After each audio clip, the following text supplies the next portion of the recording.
Even if our mentors or our professors or other folks are overworking themselves, in a danger to their health. There are folks out there who are interested in, doing a PhD in a different way.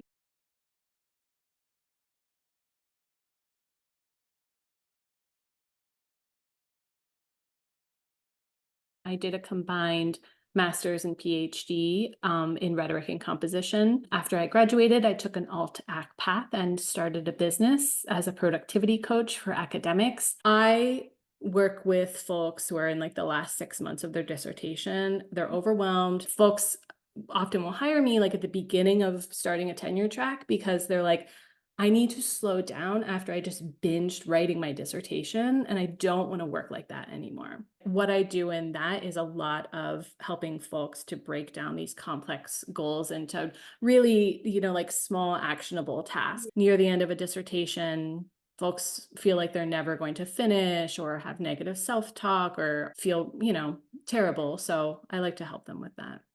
I also do consulting with universities. So I do some institutional research and I may be, developing content for them. I got to productivity coaching because I developed some chronic health conditions in 2017 and had to relearn how to be productive. That really was a, wake up call for me that I had been a total workaholic. It wasn't sustainable. I knew I wasn't going to stay in academia when I graduated, but I still wanted to finish the degree, and I did. I started a project where I every week was researching, practicing, and blogging about different productivity and time management tools.